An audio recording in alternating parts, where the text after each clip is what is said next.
Kembali lagi di channel Mereka Tak Terlihat. Kali ini kita akan membahas tragedi mengerikan Bintaro. Sebelum masuk ke cerita, jangan lupa subscribe, like dan share video ini, agar kedepannya bisa lebih baik lagi dalam memberikan konten-konten horor untuk kalian. Yuk kita dengar ceritanya.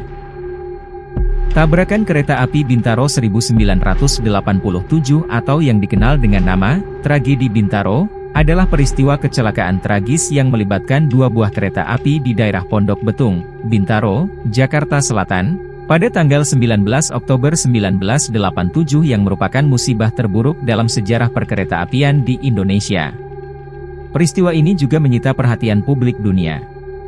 Dalam kecelakaan ini, rangkaian kereta api Patas Merak jurusan Tanah Abang Merak yang berangkat dari stasiun Kebayoran, KA220, bertabrakan dengan kereta api lokal Rangkas jurusan Rangkas Bitung, Jakarta Kota, KA225, yang berangkat dari stasiun Sudimara. Peristiwa ini tercatat sebagai salah satu kecelakaan paling buruk dalam sejarah transportasi di Indonesia dengan mencatatkan 139 tewas dan 254 orang lainnya luka berat.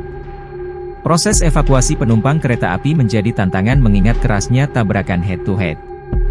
Di balik tragedi tragis tersebut tersimpan cerita misteri yang masih menghantui warga sekitar kejadian. 1. Firasat pihak PPK sebelum kecelakaan.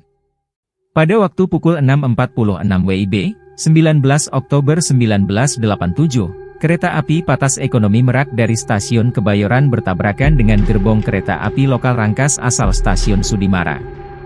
Ratusan orang terhimpit dan remuk di antara gerbong-gerbong yang sudah bergulingan ke tanah.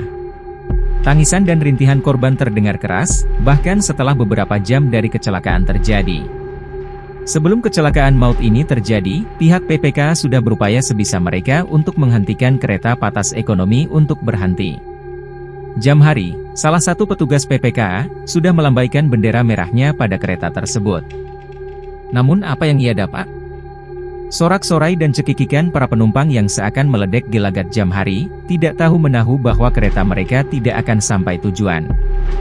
Jam hari yang diwawancara oleh Tempo keluaran 31 Oktober 1987, menyatakan bahwa ia merasa sedih dan tidak enak hati sebelum berangkat kerja. Ia pun menyesali tingkah para penumpang dan masinis yang mengabaikan tanda-tanda yang sudah ia berikan sebelum kereta mereka beradu besi dengan gerbong lainnya. Sampai sekarang, cerita seram tragedi Bintaro tidak habis-habisnya diperbincangkan warga. Saking menyeramkannya, peristiwa kelabu ini sempat dijadikan film layar lebar dan lagu. 2. Tangisan dan potongan tubuh anak kecil di sekitar rel. Apabila kamu berjalan-jalan di daerah perlintasan Bintaro di saat maghrib menjelang, coba perhatikan dengan baik-baik suara yang akan kamu dengar. Dari banyaknya kesaksian warga setempat, mereka sering mendengar tangisan anak-anak di sekitar perlintasan kereta api tersebut. Padahal tidak terlihat keberadaan anak-anak di area tersebut sama sekali.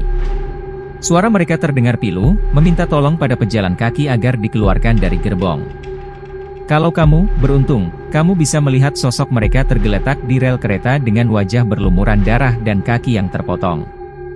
Lebih seramnya lagi, banyak juga warga yang mengaku sering melihat potongan tubuh anak kecil yang berserakan di samping atau tengah rel. 3. Penampakan hantu mata merah dan kepala buntung.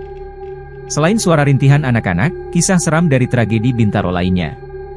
Sosok menyeramkan ini sering menampakkan dirinya pada penumpang kereta yang melewati jalur Bintaro. Terkadang, hantu ini tidak hanya menampakkan dirinya saja, namun juga mengganggu pejalan kaki dan penumpang sehingga menyebabkan kecelakaan. Menurut kesaksian warga Bintaro, hantu bermata merah ini kerap menggiring kepala buntung di tangannya, atau memeluk kepala buntung tersebut dekat pada dadanya seolah-olah potongan manusia tersebut adalah peliharaannya. 4. Kereta hantu. Dari pernyataan beberapa korban yang pernah mengalami kejadian menyeramkan ini, mereka menyatakan bahwa kereta malam yang mereka tumpaki dari Tanah Abang tidak pernah sampai tujuan. Gerbongnya tidak pernah penuh, malahan hanya diisi oleh 2-3 orang saja.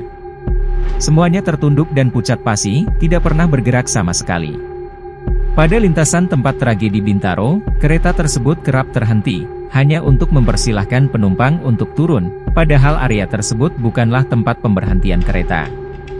Orang-orang yang turun pasti disambut oleh warga setempat yang heran dengan tingkah laku para penumpang. Mereka bilang, para penumpang yang mengaku menaiki kereta sebenarnya terlihat berjalan kaki di atas rel dengan wajah melamun. Itulah beberapa kisah mistis yang terjadi setelah kecelakaan tragis tragedi Bintaro. Kalian pernah mengalami hal mistis di sana?